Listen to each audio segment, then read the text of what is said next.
Welcome to the Burke Dales Hot Seat.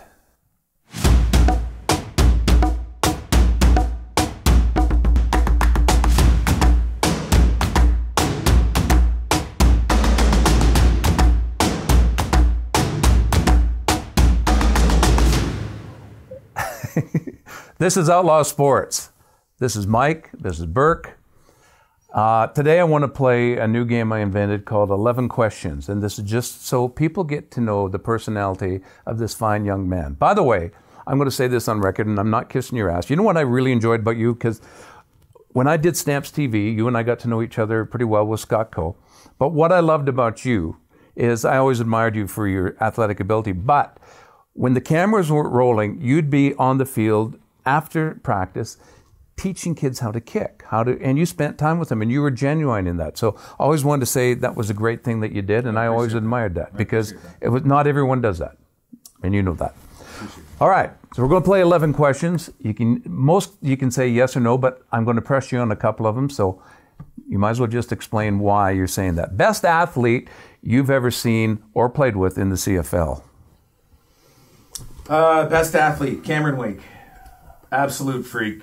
I mean, the guy was getting picks for touchdowns. He was weighing in at, almost 300 pounds. Athletic as hell. Overall, all-around athlete, I'm going to say Cameron Wake. Most fun you've ever had with a teammate, or the most fun teammate you've ever had?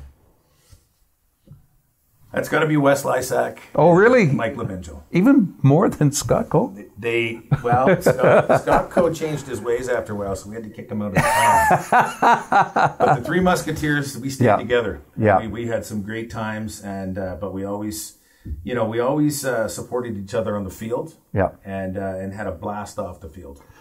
Talk about fun, and Mike Leminjo was with us the day that we did this show called Boys Will Be Boys, and you were acting like a crazy man. Shock values. Yeah, and he's got these hillbilly teeth on, he's got a hat on, and we put a fish in his net, and he's got a club, and as people were coming down the Bow River, they're seeing this guy trying to fish.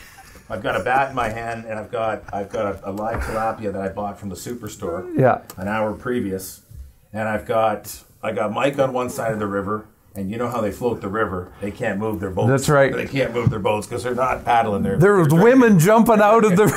There's women jumping out. There's guys with their oars up, ready to take my hat off. I've got mud on my face. I'm in suspenders. I'm in a white tank top. Bandana on. Fish flopping around with a bat, beating the water like a maniac. He was right out of Deliverance. And you got LeBinge. You got Binge up on the bridge going, "Hey man, you got to get out. The cops are coming." For shock value purposes, it was a hell of a scene. Yes, it was. Maybe we can find that because that was a lot of fun. Best quarterback you've ever seen in the CFL? Doug Flutie. Yeah. It's without question. That's an easy one for me. I mean, the man, I followed the guy down to Buffalo. It really pissed me off when they pulled him out of that game. Yep. Being a third-string Pro Bowl. Doug Flutie could do it all. He could throw on the run. He could throw play action. He could run the ball. He could throw the deep ball. The best player in CFL history. Most annoying player you've ever seen in the CFL? The most annoying player. Doesn't have to be your teammate. No, I'm just thinking around the league now. You're catching me off guard. Yeah. Who was the guy that used to play with the Alouettes? He was a linebacker. Chip Cox? No, Chip's a good guy. Is he? Chip. It was another guy. Bear? No. Okay.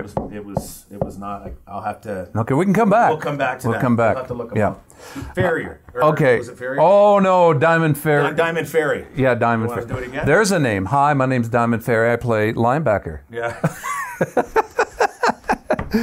Most famous person on your telephone? The most famous person on my telephone. Yeah. Mark Messier. Yeah. Grant Fuhrer. Okay. Michael Jordan.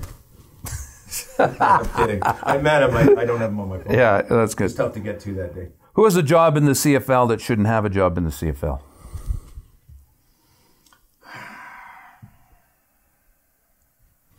That's a good question, too.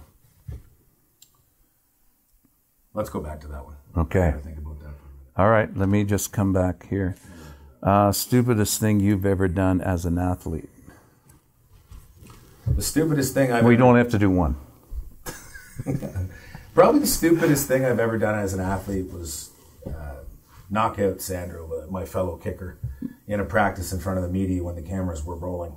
Yeah. That created a bit of a kerfuffle in the locker room, but two in the papers. So was the fight going to happen anyway? The fight was going to happen anyway. Should we have thought about where the fight should have taken place and done it in a better area? Yeah. That might have been the move. Yeah, fair enough. Have you ever played in a football game under the influence of Viagra? The answer to that question is yes. And I hate telling the story. No, you got to tell the story. So we were in Hamilton and we were going out for walkthrough. So the day before the game at McMaster University. And one of the players on my team, I shouldn't mention his name, but I'm going to anyway. His name was Pat McDonald. He was out of his tree. Yeah. He thought it would be cool to put Viagra in my water before we left to go on the bus. I'll just put that over there. So anyways, long story short, all the guys got a kick out of it. I got out for punt. And again, it's just walkthrough. So I'm just catching the ball and I'm hitting a 35-yard punt to just get to the returner. Yeah. Well, I was crouched right over like this, and I didn't know what was going on with my body, and the camera's rolling, and you have never seen a punter look like this before you punt in your life. Yeah. Yeah. So I was crouched right over. I had my arms hanging down like this, dragging my knuckles on the turf, just waiting to get this thing over with. Anyway, I didn't know what the culprit was until the next day. So yeah. I got even with him, but that's a story I can't tell. Okay. Did you play in an actual game like that? Oh, no. Just a practice, eh? It was just a walkthrough. It was a walkthrough practice before the game the following day. So you're kind of like a kid with his first slow dance in grade 7. Dances and he has to walk like this all the way back. It was Stairway to Heaven. I'll never forget it. Stairway to Heaven. I'll never forget it. And they always seem to ask you to come to the board when you're in public school and you've got one of those things. No, I'll take the 0 right here. No, thanks. Anyway, it was offside and it was extremely inappropriate of Pat McDonald to do that. Yes. What did you do with the Grey Cup when you had a chance? I did as much as I could do in the community with it while I had it. I had it for a prolonged period. I had it for I got the privilege to introduce Metallica on stage at the Saddle Dome with the Cup. Yep. I remember flying, I had a couple of pops, right? And right before we got there, I come flying into their pregame in another room. And I said, hey guys, I'm here with the Grey Cup. They said, get that out of here. And what the hell is the Grey Cup? So anyway, that night was a lot of fun. I thought I lost it at one point. A couple of guys playing pranks on me. Mm-hmm. I took it around to a lot of pubs, a lot of restaurants, where they were obviously taking care of our meals and our drinks.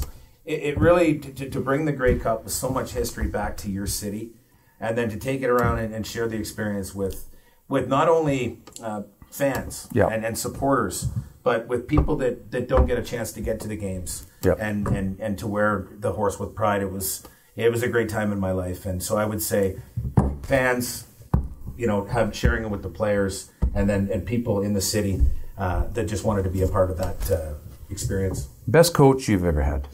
The best coach I've ever had. Jeez, I haven't gotten along with a lot of them. You're kind of like me and news directors. You know what?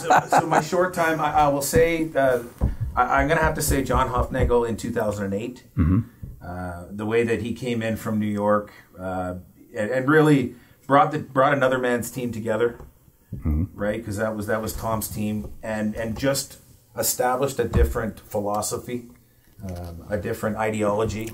He let guys go a little bit more. That year, I'd have to say John, and then Bill Cowher when I was down in Pittsburgh for the 8 months, right? Short period of time down there. Never seen so much charisma. When he spoke, you just listened. Wow. Yeah. I would love to see that man get back into coaching because you give him the Cleveland Browns this year, and I bet they win. Yeah, interesting. Worst coach you've ever played for? That's a really tough one because there's so many of them. Who's the common denominator here? Worst coach? I don't know. It's tough because you establish relationships with coaches, and some you want to play for, and others you're playing for your team, right? Not your team and your coaches, I had a tough go with Tom Higgins towards the end. I still respect him as a man, but him and I just did not see eye to eye on a lot of. If you ran into him, you'd be cordial. I've run into him before. We're cordial, but you know, in the heat of the moment, some things get said.